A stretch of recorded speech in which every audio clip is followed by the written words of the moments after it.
Hello students, I hope you all are well.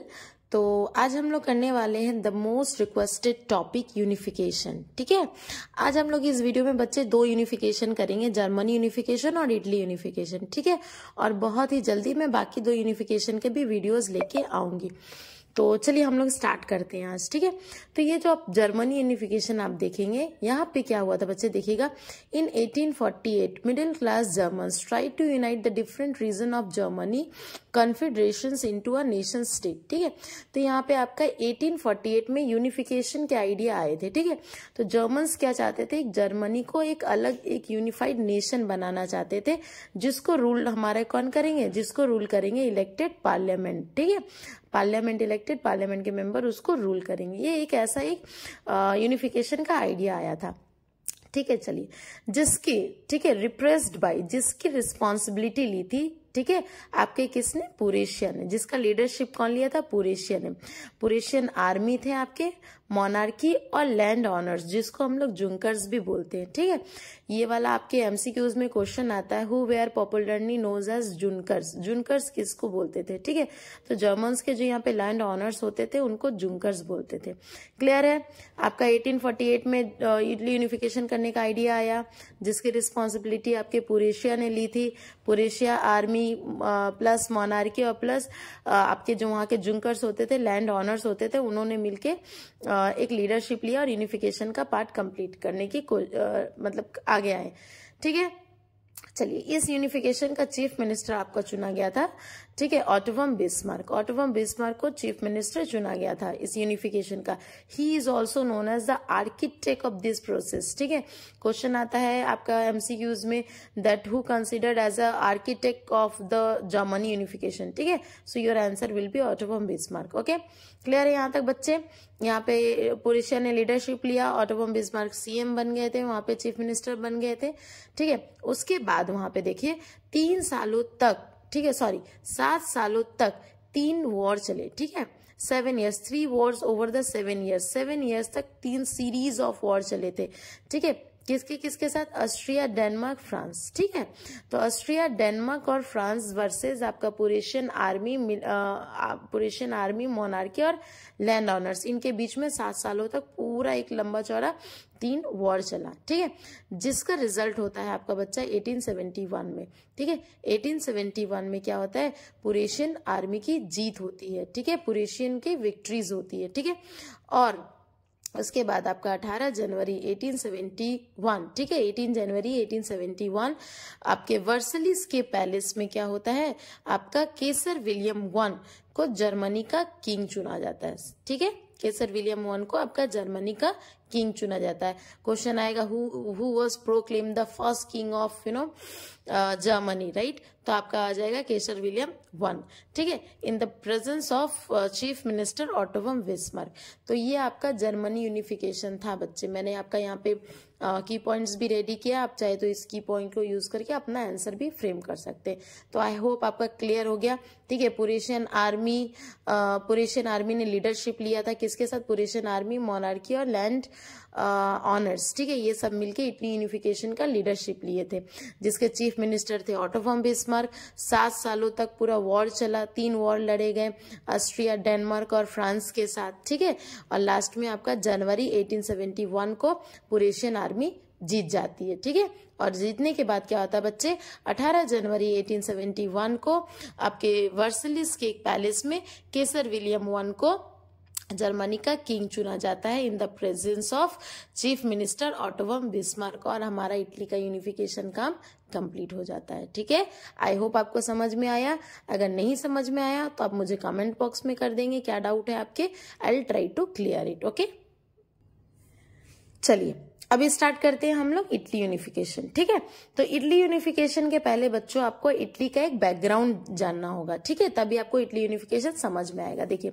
अगर हम लोग बात करें बच्चे 19th सेंचुरी की, ठीक है, 19th सेंचुरी की अगर हम लोग बात करें तो Italy was divided into 7 state. Italy जो है आपका वो 7 स्टेट्स में डिवाइडेड था। ठीक है, और ये 7 स्टेट में जो इटली डिवाइडेड था, इसमें से आपके जो सरदेनिया पिडमोस थे, that was ruled by the Italian princely house, ठीक है। सर्देनिया पिनमोस्ट में आपके इटालियन प्रिंसली हाउस रूल करते थे। बाकी के जो आपके थे जो नॉर्दर्न पार्ट, अगर हम लोग इधर का नॉर्दर्न पार्ट देखेंगे, ये पार्ट, ठीक है बच्चे, तो ये पार्ट रूल करते थे आपके ऑस्ट्रियन हैम्सबर्ग एम्पायर थे ये वाले पार्ट में, ठीक है। मिडिल वाले पार्ट में आपका पोप रूल करते थे और साउदर्न पार्ट में बच्चे आपका bourbon king of Spain rule करते थे। क्लियर हो गया आपका, समझ में आया। 19th सेंचुरी का अगर बात करें तो इटली 7 स्टेट में डिवाइड था। सर्देनिया पिनमोस्ट में आपके इटालियन प्रिंसली हाउस रूल करते थे। नॉर्थ में आपके ऑस्ट्रियन हैम्सबर्ग थे, सेंटर में आपके पोप थे और साउदर्न में आपका बर्बन किंग ऑफ स्पेन थे। यहाँ तक क्लियर है। उसके बाद देखिए क्या होता है 1830s में आपके जो जिप्सिम मेजनी होते हैं, ठीक है, sought to put together the programme of a unitary Italian republic. Giuseppe Mazzini जो होते हैं वो 1830 में इटली यूनिफिकेशंस के एक प्रोग्राम को लेके सामने आते हैं, ठीक है। जिप्सिम मेजनी वही थे जिन्होंने 2 सीक्रेट सोसाइटी फॉर्म किए थे, young Italy and young Europe, ठीक है, जिसको हम लोगों ने एमसीक्यू पार्ट में किया है। अगर आपने एमसीक्यूज वीडियो नहीं देखे तो प्लीज देखिए, आपका लास्ट टाइम रिवीजन में वो बहुत ज्यादा काम आने वाले हैं, जिसमें हम लोगों ने बहुत सारे रिपीटेड असर्शन और रीजनिंग के क्वेश्चन किए हैं बच्चे, ठीक है, जो आपके एग्जाम में रिपीटेड पूछे जाते हैं। वहां अगर वो आप कर लेंगे तो आपका 1 मार्क्स वहां से कंफर्म हो जाएगा। चलिए तो आगे बढ़ते हैं, ठीक है। तो 1830s में आपका जिप्सिम मेजनी जो है वो इटली को यूनिफाइड करने का एक आइडिया लेके आते हैं, ठीक है, और उन्होंने सीक्रेट सोसाइटी भी फॉर्म किए थे। इसकी जो रिस्पॉन्सिबिलिटी होती है, इटली यूनिफिकेशन की जो रिस्पॉन्सिबिलिटी होती है बच्चे, वो आ जाते हैं हमारे विक्टर इमोलियन टू को, ठीक है। विक्टर इमोलियन टू कौन थे? वो सर्देनिया पिनमोस्ट के रूलर थे, ठीक है। क्या होता है बच्चे, देखिए 1831 और 1848 में एक अपराइजिंग होता है, ठीक है, एक बहुत बड़ा अपराइजिंग होता है। वो अपराइजिंग के फेलियर हो जाते हैं, ठीक है। तो ये अपराइजिंग के फेलियर के बाद हमारे जो विक्टर इमोलियन टू होते हैं उन पे ये रिस्पॉन्सिबिलिटी आ जाती है कि इटली को यूनिफाइड बनाना है, ठीक है। The responsibility of unified Italy through war fell on the ruler King Victor Emelian II of the Sardinia Piedmont after the failure of revolutionary uprising in 1831 and 1848. तो आई होप यहाँ तक clear है, ये आप portion clear हो गया Italy का history. 1830 में आपका जिप्सी मेजनी आते हैं आइडिया को लेके और उसकी रिस्पॉन्सिबिलिटी आ जाती है डायरेक्ट इस पे विक्टर इमोलियन टू पे, जो कि और कोई नहीं सर्देनिया पिनमोस्ट के रूलर थे। चलिए देखते हैं बच्चे फिर। The ruling elite thought that they would get the political domains and the economical development after the unification of Italy, ठीक है। तो यूनिफिकेशन ऑफ इटली के बाद क्या था, उनको लगता था कि जो पॉलिटिकल डोमेन्स एक मिलेगा प्लस उनके साथ साथ ही क्या होगा, इकोनॉमिकल डेवलपमेंट होगी, ठीक है। उसके बाद क्या होता है देख लीजिए आपका 1859 में फिर क्या होता है, the Austria force were defeated by the 1859 by Sardinia Piedmont, ठीक है। फिर 1859 में क्या होता है आपका, जो सर्देनिया पिनमोस्ट होते हैं वो क्या करते हैं, ऑस्ट्रिया को डिफेक्ट कर देते हैं, ठीक है। ऑस्ट्रिया को डिफेक्ट करने से क्या होता है बच्चे, ये वाला देखिए आपका ये जो आपका पार्ट था, ये वाला, ये जो आपका नॉर्दर्न पार्ट था जो ऑस्ट्रिया हैम्सबर्ग के अंदर आता है, वो क्या होता है, सीधे सीधे हमारे इटालियन प्रिंसली स्टेट मतलब सर्देनिया पिनमोस्ट के अंदर आ जाता है। कब? 1859 में, ठीक है। उसके बाद ही क्या होता है, आपके जो यहाँ पे सीएम रहते हैं, ठीक है, आपके जो कैवर रहते हैं, कैवर को इटली यूनिफिकेशन का सीएम चूज किया जाता है, ठीक है। तो जो इटली यूनिफिकेशन के जो आपके सीएम रहते हैं, जो कैवर रहते हैं, कैवर क्या करते हैं, एक बहुत ही चालाकी से, ठीक है, एक डिप्लोमेटिक अलायंसेस क्रिएट करते हैं फ्रांस के साथ, ठीक है। तो फ्रांस के साथ वो क्या करते हैं, एक डिप्लोमेटिक अलायंस क्रिएट करते हैं और उस अलायंसेस जो वो अलायंस क्रिएट करते हैं, उस अलायंस से क्या होता है यहाँ पे 1860 में जो साउदर्न रीजन जो होता है, जो स्पेन के कंट्रोल में होता है, ये देखिए 1860 में यहाँ पे जो आपका है जो साउदर्न रीजन जो है, जो आपके स्पेन के बर्बन किंग ऑफ स्पेन के अंडर आता है, वो भी सर्देनिया पिनमोस्ट को मिल जाता है। यहाँ देखिए, in order to drive out the Spain ruler from the southern regions of Italy in 1860, ठीक है, एक अलायंसेस क्रिएट करते हैं कैवर और 1860 में क्या होता है, जो साउदर्न रीजन होता है वो भी इटली के अंदर आ जाता है, ठीक है।